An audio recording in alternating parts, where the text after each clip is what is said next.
Hello, coming to you from the lovely city of board gaming, Omaha, Nebraska. Welcome to the Out of the Dust podcast. I'm your host, Pretty Bryce. Tied in with the popular recurring Out of the Dust geek list on Board Game Geek, the Out of the Dust podcast is a bi-weekly podcast that is focused on re-exploring games we played that we hadn't previously played in a year or more.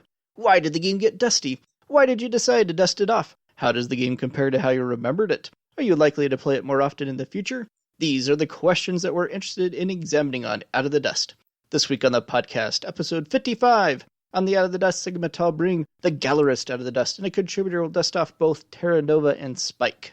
On the reaction segment, I discuss the top 10 Geekbuzz games from Essen Spiel. On the What I've Been Playing segment, I review Valley of the Vikings. On the Obscure Bryce game segment, I review Duck Dealer. And we wrap up the episode by continuing my top 5 of 2009 countdown with number 3 on the list. I guess all my Lacerda games were dusty. I've been featuring Vital Lacerda's games in my monthly Lacerda Saturday demo leading up to the inevitable release of On Mars. October's feature was the Gallerist, publisher Eagle Griffin's 2015 Lacerda offering, which I last played 3 years, 10 months, and 5 days ago, shortly after the game's initial release, if I recall correctly. It was so good to dive into this meaty Lacerda title again, which was actually my introduction to Lacerda games when it first came out several years ago. In those early plays several years ago, I recall just floundering around unsure of what was the best thing to do next. But with the couple of plays I got in this past month, I felt like I had a clear strategy and was making effective decisions. There's so much yummy point salad goodness in this game, and this time it felt like I was purposefully targeting specific parts of the salad for its full nutritional value. A couple of years ago, I worked the Eagle Griffin booth during Origins while Vital was there demoing Lisboa. I brought the 2 art tiles from the Gallerist that he did the art for and had him sign them. It was fun using those in these recent plays. You're supposed to mix up all the paintings and randomly bring them into play, but I made sure at each game one of those signed tiles was one of the displayed paintings on the cool easel pieces next to the board that get awarded at the end of the game just because I wanted to show them off. It's a big game with a lot of setup, so I don't know how often it will get to the table in the future, but I'd like to try out the solo mode sometime. And maybe that will help keep the game in rotation more often. Let's see what a contributor brought out of the dust. Jorg Schaefer, username JoeSCH, brought a couple of obscure games out of the dust. First up was Terra Nova, a 2006 area enclosure game from publisher Winning Moves Games and designers Gaetano Evola and Rosanna Leocata, for whom Terra Nova is one of their 2 published games. Jorg last played it 9 years, 4 months, and 20 days ago and currently rates it a 7 out of 10. He writes, "This abstract does interesting things. The game is very open from the start, with 13 free placements anywhere in a 2-player game. Moving pieces and starting to delimit areas while keeping a majority in them is fascinating. But none of my gaming buddies is into abstracts and would be willing to play this more often to get any sense of how to really play this. Up for sale now."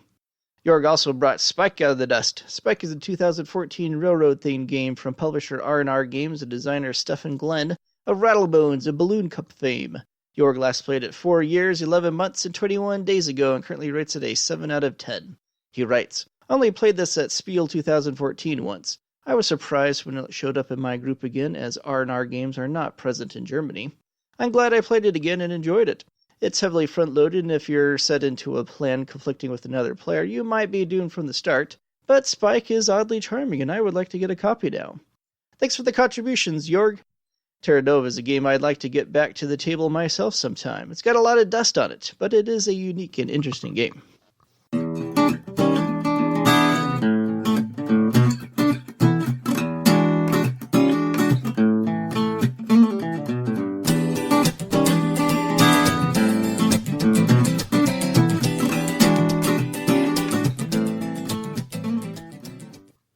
Reaction segment time. For the next 2 episodes of the reaction segment, I'm going to run down the top 10 games from BGG Geekbuzz list from Essen Spiel and give some brief thoughts on each one.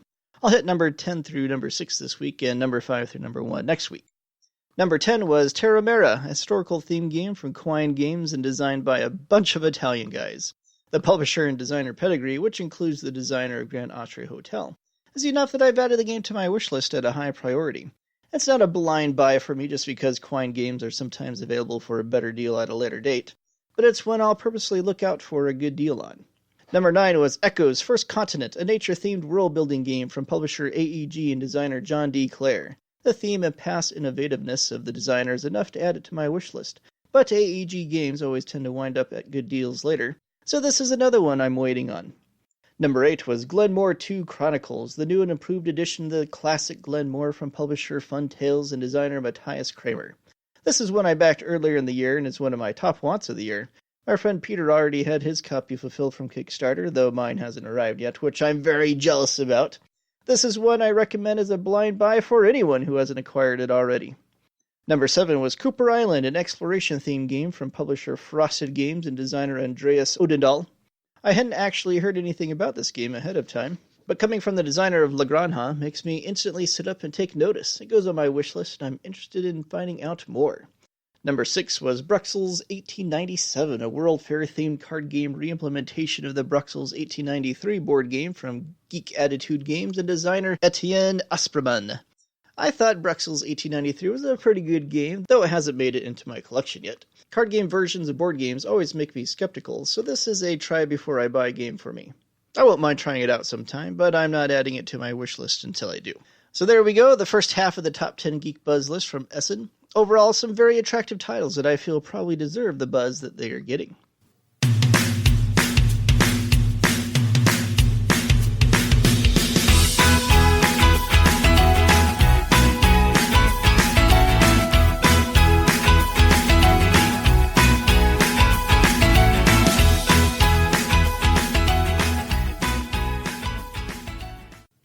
This week on the What I've Been Playing segment, I'm going to tell you about Valley of the Vikings, the 2019 Kinderspiel Award winner from Haba Games and designers Marie and Wilfred Fort. This husband and wife designer duo have a handful of other games to their credit, all games geared toward younger audiences, but Valley of the Vikings is their first hit. Haba Games tend to work well with my kids, so when Valley of the Vikings won the Kinderspiel, I definitely took notice and started keeping an eye out for an opportunity to add the game to my collection, and am happy that has now happened, because this is a cool game. Here's how it works. As you know, Vikings were big fans of bowling, and players take on the persona of a Viking bowler. Oh, you didn't know that? Yeah, me neither. Okay, quick sidetrack here about the weird theme of this game. It is an unusual enough theme that I felt compelled to consult Google and check on the historical accuracy of bowling in Viking culture. My search came up with nothing, so I have no idea why the designers decided to marry Vikings and bowling in the first place. But be that as it may, it's a delightful little mystery and something fun to speculate about when the game hits the table. Anyway, on their turn, players use a cardboard bowler to roll a large plastic ball on the board toward an arrangement of barrels matching the player colors. The player then gets to move the player pieces matching the colors knocked down on the dock, which is a track of spaces hollowed out on the board designed to hold the player pieces and reward flags. The player can move the eligible pieces in any order, and player pieces jump over other player pieces when they reach their space, because two pieces cannot occupy the same space. When a piece would fall off the end of the dock, a scoring round commences. The player who takes a bath at the end of the dock gets no reward, and each other player gets the reward the flag at their space depicts. These rewards might be a set number of coins, or enable a player to steal coins from another player, or all the players. These coins are stashed in a fun cardboard Viking ship. When all the coins have been claimed from the stock, the game ends and players compare totals to see who wins. I can see why this game won the Kinderspiel. The line manipulation mechanic strikes the perfect balance between being easy enough for children to understand and utilize, while still offering elegant strategic decision-making opportunities. It might be a kid's game, but it's the kind of kid's game that parents won't mind playing. So far, my kids have always requested multiple plays at a time, and I've been happy to oblige. I think Valley of the Vikings might also bridge that desirable gap between kids' game and casual gamer game. Like Rhino Hero, I could see groups of more serious gamers enjoying this one too.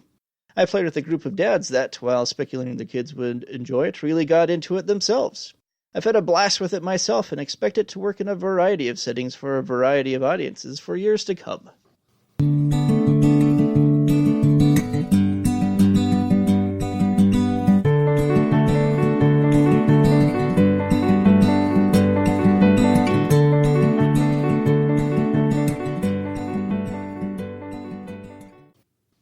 Obscure Bryce Games segment time. This week on the segment, I'm going to tell you about Duck Dealer, a Splotter published title from Splotter designers Jeroen Douwman and Joris Wersinga of Roads and Boats, Antiquity, Indonesia, and Food Chain Magnet fame. I've got all the Splotter games on my wish list because they are such unique designs, and Duck Dealer finally connected with me in a recent math trade. Duck Dealer, a sci-fi themed pick up and deliver game, is definitely one of Splotter's lesser known and celebrated titles. But should it be? Here's how it works. On their turn, a player can either accumulate energy or spend as much of their energy as desired on taking actions. Energy comes in 3 colors: red movement energy, yellow building energy, and blue trade energy. When a player spends their turn accumulating energy, they take any one energy of their turn, and then additional energy for each colored crew quarters on their shipboard. As the labels imply, when a player takes their turn to spend energy, they use red energy to move their ship from place to place, yellow energy constructing new quarters and cargo holds on their ship, mines and factories on planets, and segments of galactic highway on the map. The latter makes it easier to use red energy to get around. Blue energy enables a player to pick up the goods produced at various planets and deliver them to other planets that have a demand for it. A rarity system of goods and a tier of difficulty to produce them yields a varying amount of points when the goods are delivered, and is the main way players will amass points during the game. A built-in timer tracks each time one of these action turns is taken, and when a certain number have been taken amongst all the players, the game ends. Deck Dealer feels different than any other Splotter game I've played. Every other Splotter game involves a complicated process of some kind that leads to success. But Deck Dealer's mechanics are surprisingly straightforward, making it perhaps the most approachable Splotter game out there. The pacing of the game is very unusual, as most player turns are very quick and as they just gather energy. And then every now and then a player expends all that accumulated energy in a flurry of activity that can take several minutes to resolve. For the player taking an action turn, it's an epic feeling as they accomplish so many things that they've been building up for. But for other players, these turns might seem to drag on for a while if they're not prepared for this uneven, though not unsatisfying length of turns. I've quite enjoyed the game so far. It's a truly unique game that doesn't feel like anything else out there, and that sort of experience often appeals to me. I also like that the game feels different, though equally satisfying at different player counts.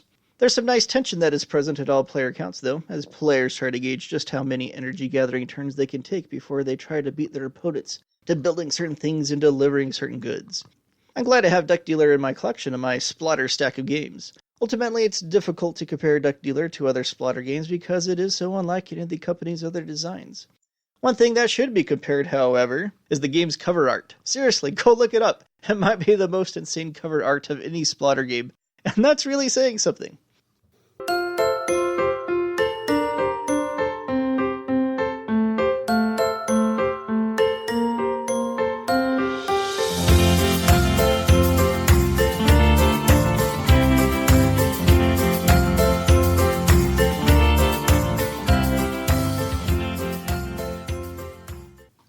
We continue my top 5 from 2009 countdown this week with number 3 on the list.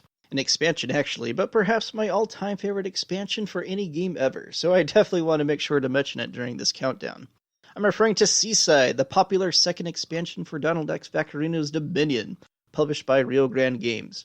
Dominion is one of my perfect 10 rated games, and it was already one of my top 10 games of all time when Seaside came out. But Seaside has ensured it remains in my top 10 of all time. The way I play Dominion is to mix 2 sets together and use 5 Kingdom cards from each one. Usually I focus on whatever the newest expansion happens to be and then cycle through all the other expansions with it. And I always look forward to the Seaside combination the most.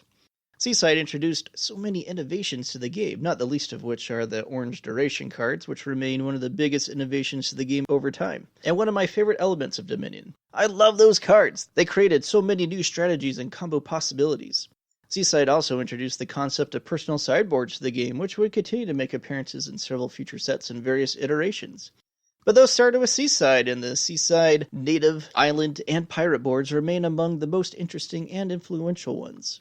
Seaside also introduced tokens to the game, including coin tokens, allowing the possibility of stashing money from one turn to the next, and opening up the game in exciting ways. It would be difficult for me to pick a favorite card from this set, but I'd probably go with the Island, which enables me to put a card from my hand, ideally a point card of some kind, on my island mat with the island itself, thus removing 2 not immediately useful cards from my deck while still scoring points for them at the end of the game. That was very exciting then and remains very exciting now, even after all the cards released in the last 10 years. Well, that will do it for episode 55. Thanks for listening. Feel free to join the Out of the Dust Podcast Guild at BoardGameGeek.com. Follow the podcast on Twitter at OutOfTheDustBGG. Leave a comment at the Guild